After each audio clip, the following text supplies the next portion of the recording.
오늘 민수기 23장 말씀 통해서 오늘도 하나님께서 주시는 귀한 은혜 가운데 하나님이 우리를 얼마나 사랑하시고 또 함께 하시고 지키시기를 원하시는지 주님의 마음을 깨닫는 귀하고 복된 하루가 될 수 있기를 간절히 바랍니다. 민수기 23장 말씀을 우리가 오늘 보게 되는데요. 지난 시간에 살펴본 민수기 22장에서 우리가 어떤 내용들을 다루었습니까? 모압의 왕 발람이라는 선지자를 불러와서 그로 하여금 이스라엘을 저주하도록 간청하는 그러한 내용들을 보았습니다. 이 발람이라는 선지자는 겉으로 보기에는 여호와 하나님에 대한 어떤 경건한 모습들을 보이는 듯 포장하고 있지만, 그러나 그 속내는 금과 은을 좋아하는 세상의 탐욕으로 가득 차 사로잡혀 있는 그러한 자인 것을 우리가 볼 수 있었습니다.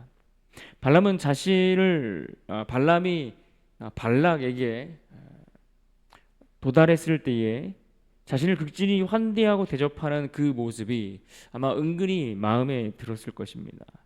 하지만 22장 38절의 말씀처럼 자신을 은근히 경건한 모습으로 포장하며 이와 같은 이야기를 했습니다.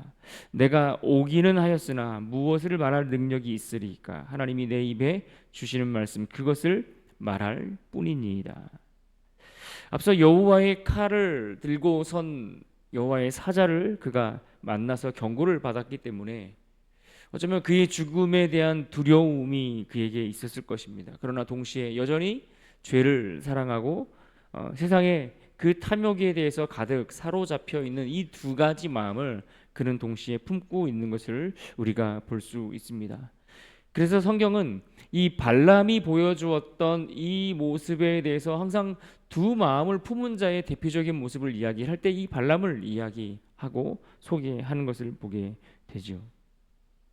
발람을 극진히 대접하며 맞이했던 이 발락은 이 발람을 데리고 바알의 산당으로 그를 데리고 가는 모습을 우리가 보게 됩니다. 그래서 어제 보았던 22장 마지막 41절에 이렇게 말씀합니다. 아침에 발락이 발람과 함께 하고 그를 인도하여 바알의 산당에 오르매 발람이 거기서 이스라엘 백성의 진 끝까지 보니라. 그러니까 이스라엘 진영이 다 한눈에 내려다 보이는 그러한 산 꼭대기, 그리고 바알의 산당이 있는 그 자리로 이 발람을 이끌고 데려갔습니다. 그리고는 그곳에서 무엇을 합니까? 오늘 본문 23장 1절 말씀을 보십시오. 발람이 발락에게 이르되 나를 위하여 여기 제단 7을 쌓고 거기 수송아지 7마리와 순양 7마리를 준비하소서 하매. 뭔가 그럴싸한 제단과 제물을 준비하게 했습니다. 7제단과 7마리의 수송아지와 7마리의 순양을 준비하게 했습니다. 그러나 이것은 하나님이 이스라엘 백성들 가운데, 하나님의 백성들 가운데 제사를 이렇게 드리라 말씀하셨을 때의 그 내용과는 사뭇 다른 그러한 모습이죠. 그러나 그럴싸한 그러한 제단의 제물과 제단을 갖춰 놓고 3절의 말씀처럼 여호와 하나님께서 그들 가운데 임하여 만나 주시기를 기다리고 있는 모습을 봅니다. 그런데 생각해 보십시오. 바알을 숭배하는 그 제단에서 여호와를 향하여 드릴 그 제단을 준비한다는 것 자체가 사실 맞지 않는 상황들 아닙니까? 존귀하신 하나님께 도무지 용납될 수 없는 그와 같은 일들을 벌이고 있습니다. 그런데 더 놀라운 것은 그와 같은 그들에게 하나님께서 찾아오셔서 발람에게 임하시더라는 것입니다. 이것은 하나님이 지금 그들이 드린 이 제사를 받아주셨다라는 의미가 아니라 이스라엘을 저주하려고 하는 그들에게 찾아오셔서 오히려 그들이 저주하고자 하는 그 의도를 뒤집으려 하시는 하나님의 의도가 있으신 것이죠. 그래서 이스라엘을 오히려 축복하게 하시고 또 이스라엘이 이미 하나님의 그 축복을 받았고 그 축복 아래 살아가는 존재들이다 라고 하는 이 사실들을 하나님을 알지 못하는 많은 사람들, 그 백성들 가운데 증거하기 위함인 것을 우리는 알아야 합니다. 5절 말씀을 보십시오. 여호와께서 발람의 입에 말씀을 주시며 이르시되 발락에게 돌아가서 이렇게 말할지니라. 이제 하나님은 이 발람의 입을 통해서 이스라엘을 저주하고자 하는 그들을 통해 오히려 하나님이 이스라엘 가운데 주시고자 하시는 축복의 메시지가 무엇인지를 전하게 하시고 그 예언을 전달하게 하십니다. 그래서 23장과 24장 두 장에 걸쳐서 이 발람이 예언하는 그 내용들이 크게 세 번 정도 반복되어 나오는 것을 보게 됩니다. 오늘은 23장에서 이 첫 번째와 두 번째 예언의 내용들을 살펴보고자 합니다. 이 발람이 예언했던 그 첫 번째 예언의 핵심은 무엇입니까? 그것은 9절 말씀에서 볼 수가 있는데요. 9절에 이렇게 말씀합니다. 내가 바위 위에서 그들을 보며 작은 산에서 그들을 바라보니 이 백성은 홀로 살 것이라. 그를 여러 민족 중에 하나로 여기지 않으리로다. 여기 뭐라고 말씀하고 있습니까? 이 백성은 홀로 살 것이다. 또 여러 민족 중에 하나로 여기지 않으리라, 이렇게 말씀하고 있습니다. 이 말은 이스라엘이 어떤 외부로부터 도움이 없이 그들은 그렇게 홀로 살아갈 수 있는 그러한 백성들이다라고 이야기하고 있는 것입니다. 또 그 민족은 다른 민족들과 같지 않고 다른 민족들과는 다른, 그렇게 특별히 구별된 그런 민족이다, 이렇게 이야기하고 있는 것을 보게 됩니다. 여러분, 왜 이들이 다른 민족들의 도움이 필요 없이 그들이 홀로 살 수 있는 민족이라고 말하고 있는 것입니까? 왜 이스라엘은 다른 민족들과 같지 않고 그들은 구별된 특별한 민족이다라고 이야기하고 있습니까?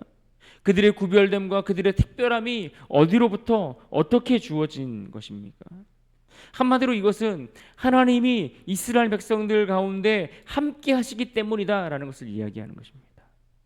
그들은 하나님께서 함께 하시는 민족이다. 하나님께서 그들을 도우시고 그들과 함께 하시기 때문에 저들은 그 어떤 누구의 도움이 필요하지 않고 홀로 살아갈 수 있는 그러한 민족들이다라고 이야기하고 있는 겁니다. 하나님이 함께 하시기에 그들은 특별한 민족이다라고 말씀하고 있는 겁니다. 신명기 33장 29절에서 보시면 이와 같은 말씀이 있습니다. 이스라엘이여, 너는 행복한 사람이로다. 여호와의 구원을 너같이 얻은 백성이 누구냐? 그는 너를 돕는 방패시오 내 영광의 칼이시로다. 내 대적이 내게 복종하리니 내가 그들의 높은 곳을 밟으리로다. 신명기에서 지금 모세가 노래하고 있는 장면입니다. 이스라엘을 향하여 너는 행복한 사람이다 라고 이야기합니다. 왜요? 하나님의 구원을 얻은 특별한 백성이기 때문에. 그들을 구원하신 하나님이 그들의 방패가 되어주시고 그들의 칼이 되어 그들을 지키시고 있기에 너는 과연 행복한 사람이구나 라고 그가 노래하고 있지 않습니까? 오늘 본문 9절과 이어서 이어지는 10절에 발람이 무엇을 계속해서 말씀합니까? 10절을 보십시오. 야곱의 티끌을 누가 능히 세며 이스라엘 4분의 1을 누가 능히 셀고 나는 의인의 죽음을 죽기 원하며 나의 종말이 그와 같기를 바라노라. 아멘. 여기서 야곱이라는 말은 이스라엘을 대표하는 그러한 인물로 표현되는 그러한 단어입니다. 야곱의 티끌을 셀 수도 없다라고 이야기를 했는데, 이것은 창세기에서 하나님께서 아브라함에게 그의 후손을 약속하실 때 너의 후손이, 너의 자손이 땅의 티끌과 같이 창대하게 될 것이다, 이것을 말씀하시고 약속하실 때 하셨던 말씀 아닙니까? 그런데 그들의 전체를 세는데 전체를 세는 것도 아니고 4분의 1만 세는 것조차도 불가능하다라고 이야기를 하고 있는 겁니다.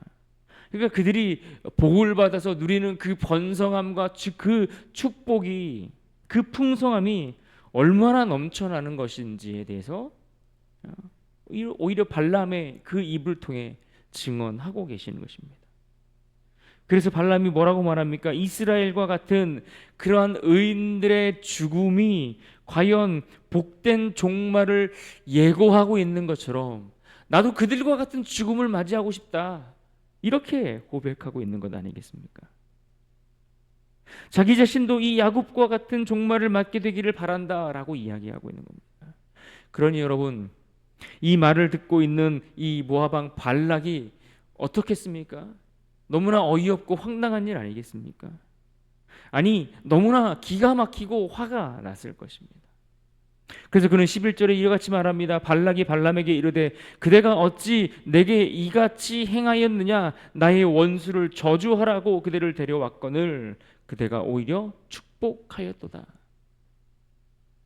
저주하라고 불러온 그가, 그것도 많은 돈을 써서 데려온 그가 저주하라고 데려왔더니 오히려 그가 그를 축복하고 있는 상황이 벌어지고 있는 것이죠.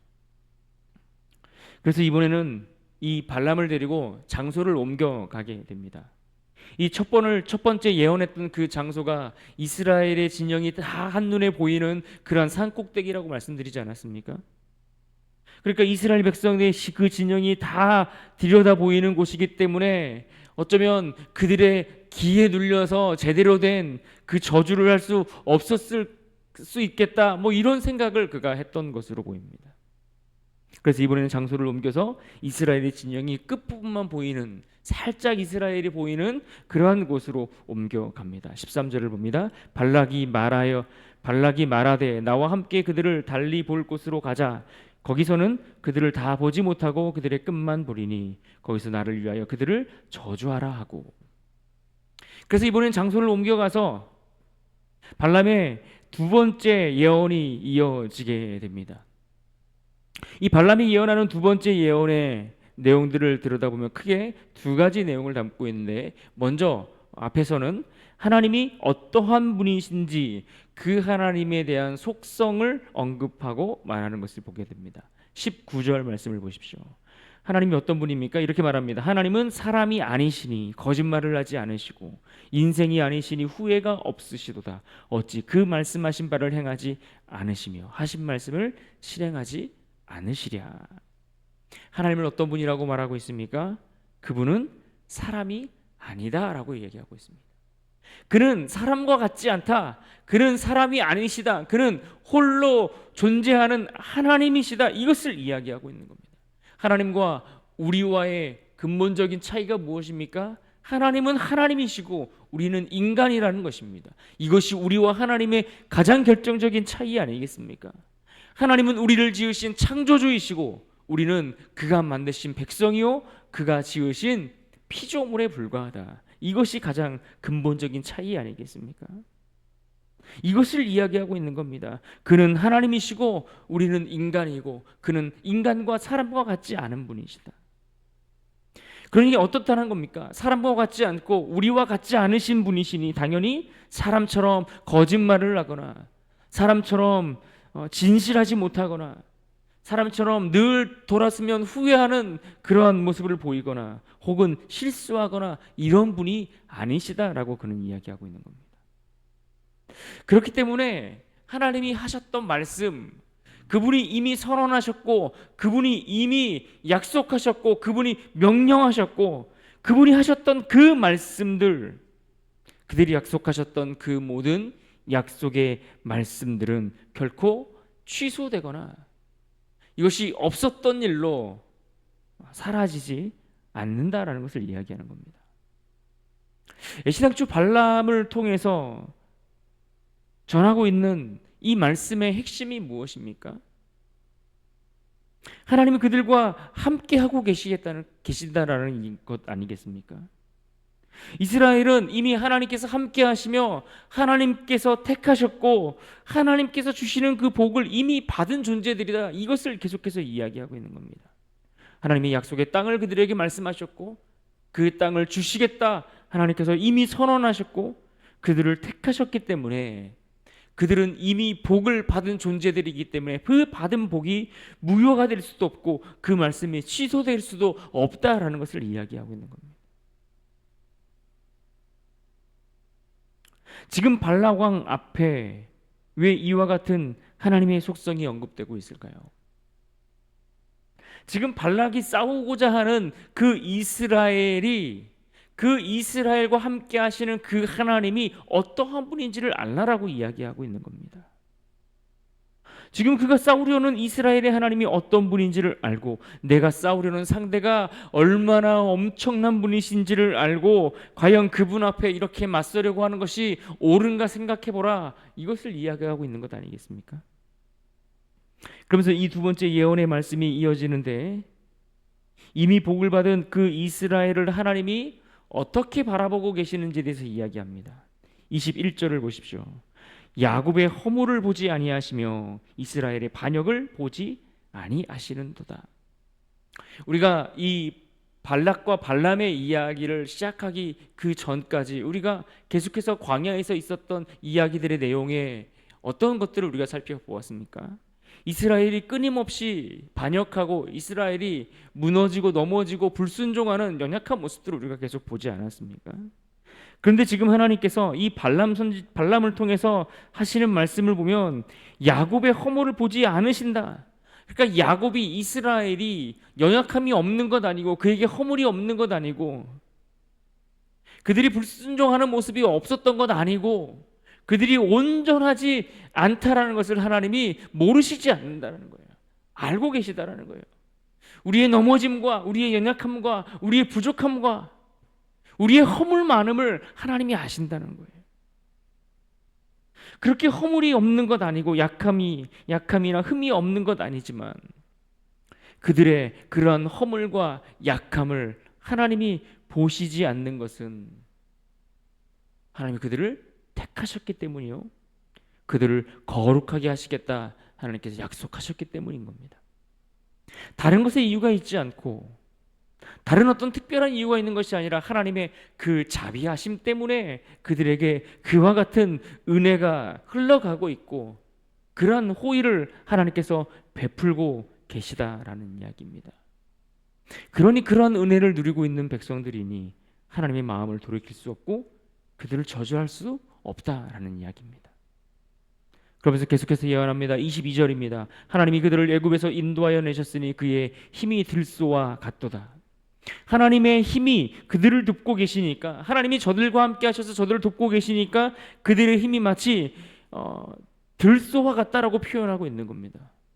그러면서 24절의 말씀처럼 암사자 같고 수사자 같아서 먹잇감을 빼앗을 만한 힘이 그에게 분명하게 있기에 그들은 반드시 승리를 얻을 것이다 라고 말씀합니다. 그러니 발람이 23절에서 말씀하는 겁니다. 야곱을 해할 점술도 없고 복술도 없다.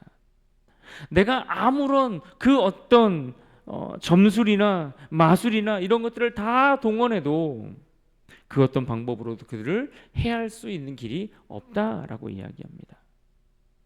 사랑하는 여러분, 오늘 발람의 이 입을 통해 들려지는 두 번에 걸쳐 들려지는 이 언약, 이 예언의 핵심은 무엇입니까? 인생이 아니신 그 하나님께서 그의 자비로 호의를 베풀고 계시고 그 이스라엘과 함께 하고 계시다는 것 아니겠습니까? 하나님이 우리와 함께 하시기 때문에 우리가 이 땅을 살아가면서 하나님의 자녀로 살아간다는 것, 그 누구도 우리를 해할 자가 없다라는 것을 우리가 깨닫게 하시고자 함 아니겠습니까? 누가 하나님의 백성을, 누가 하나님의 자녀를, 누가 하나님이 구원하기로 작정하신 그 자녀를 해할 수 있겠습니까? 누가 하나님의 사람을 저주할 수 있을까요? 그 어떤 원수 마귀도 우리를 하나님의 사랑에서 끊을 수 없습니다. 로마서 8장에서 사도 바울의 선언이 바로 이와 같은 선언 아닙니까? 로마서 8장 35절에 이렇게 말합니다. 누가 우리를 그리스도의 사랑에서 끊으리요? 이어지는 37절에 그러나 이 모든 일에 우리를 사랑하시는 이로 말미암아 우리가 넉넉히 이기느니라. 38절입니다. 내가 확신하노니 사망이나 생명이나 천사들이나 권세자들이나 현재일이나 장래일이나 능력이나 높음이나 깊음이나 다른 어떤 피조물이라도 우리를 우리 주 그리스도 예수 안에 있는 하나님의 사랑에서 끊을 수 없으리라. 하나님이 이것을 우리에게 말씀하고 있는 겁니다. 하나님의 사랑에서 우리를 끊을 수 없다. 그러므로 오늘 우리가 이 하루를 살아갈 때 이 말씀을 기억해야 합니다.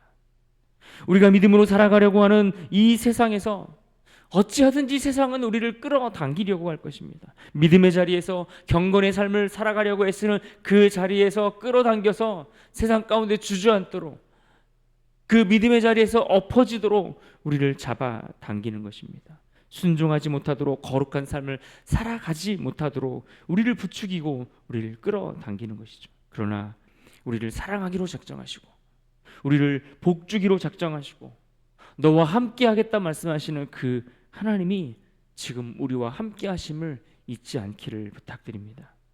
그분이 우리를 넉넉히 이기게 하시겠다 말씀하시는 것입니다. 우리가 이것을 기억하면서 특별히 오늘 본문 21절에 이 말씀을 붙들고 오늘도 승리하는 그러한 하루로 살아갈 수 있기를 주님의 이름으로 축복합니다. 우리 21절 말씀을 같이 한번 읽겠습니다. 21절입니다. 함께 읽습니다. 시작. 야곱의 허물을 보지 아니하시며 이스라엘의 반역을 보지 아니하시는도다.